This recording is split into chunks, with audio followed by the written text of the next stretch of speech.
Picture this. It's a calm afternoon on May 7, 2017, in the quiet town of Bealier, Ohio. A simple, everyday errand is about to uncover a secret so dark it would shatter a family and end a life. This is the story of a fatal betrayal. So you've got the Kenny family, David, his wife Sherry, and their daughter, driving over to see their best friend Brad McGarry. I mean, this guy was so close to them, their daughter just called him Uncle Brad. They were just stopping by to drop off a weed trimmer they'd borrowed. Totally normal, right? But that weed trimmer would soon be the last thing on their minds, because this ordinary visit was about to take a horrifying turn, leading to a discovery that would change their lives forever. So what exactly happened when they pulled up? Well, Brad's car was in the driveway, but he wasn't answering the door. A little weird, but maybe not a huge red flag just yet. That's when David led his family around to the back of the house, where they found the service door unlocked and just slightly ajar. The second they stepped inside, they knew something was terribly wrong. You can just feel the concern building, can't you? First, no answer at the door. Then, they find the back unlocked and walk into a home that's a complete mess. Sherry starts calling out Brad's name, but gets nothing but silence. As she heads upstairs to check, David goes down to the basement. And that's when a scream just rips through the quiet house. That's Sherry, on the phone with 911. After hearing David's scream, she rushed downstairs to see what he saw. Her friend, Uncle Brad, lying face down in a pool of his own blood. The absolute panic in her voice, it tells the whole story. When the police arrived, they found David and Sherry completely shaken. They immediately pointed the investigators toward a possible suspect, Brad's recent ex-boyfriend, a guy he'd had a really rocky relationship with. But you know how these things go. Before chasing that one lead, detectives had to rule out all the other possibilities first. So the first theory they had to look at, as awful as it sounds, was suicide. Brad had a fatal gunshot wound to the head. And in the initial chaos of a crime scene, you have to explore every single angle. But yeah, that theory didn't last long. Not even a minute. Why? Because there was no gun anywhere near the body. So suicide was immediately off the table. This was a homicide. Okay, so what's next?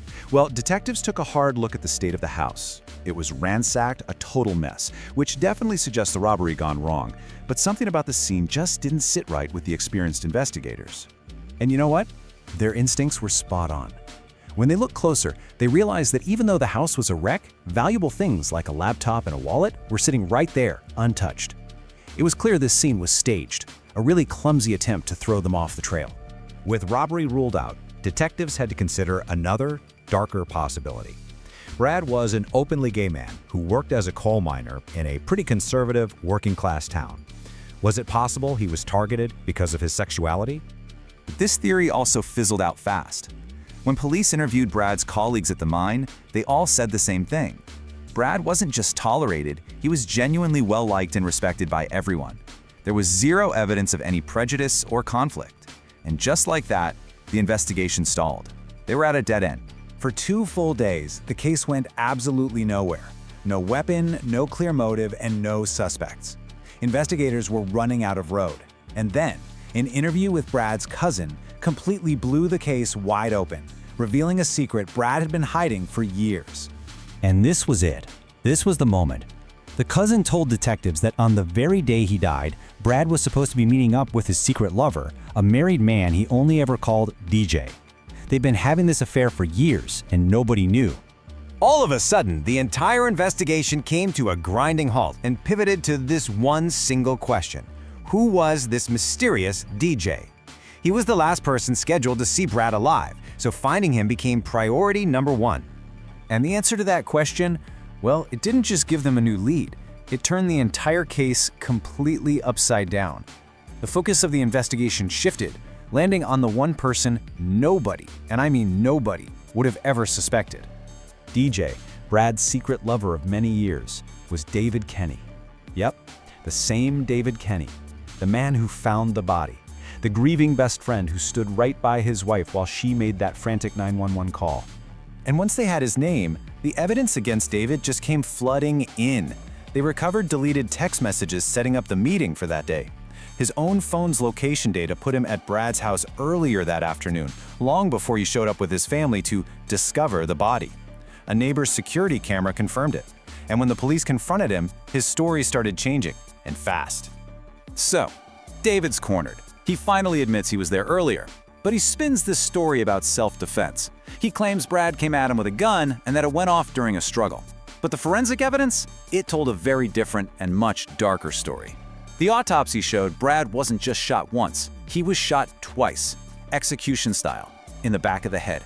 David's self-defense claim was impossible.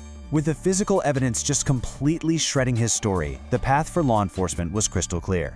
On May 9th, just 2 days after he pretended to find his best friend's body, David Kenny was arrested and charged with first-degree murder. His trial only lasted a week. The prosecution just laid out all the evidence for the jury: the surveillance video, the phone data, and of course, that damning autopsy report. The judge would later describe the crime as a calculated and premeditated killing, so the charge was elevated to aggravated murder. It didn't take the jury very long to deliberate. After just 4 hours, they came back with their decision. They found David Kenny guilty of aggravated murder. In February of 2018, David Kenny was sentenced to life in prison without the possibility of parole, plus an extra 3 years for using a gun. He will spend the rest of his life behind bars for murdering the man who was both his best friend and his secret lover. You know, this case started with a simple, everyday errand to a trusted friend's house, and it ended by unraveling a secret life and a brutal, shocking betrayal. It leaves you with this really unsettling question, doesn't it? How well do you really know the people you trust the most?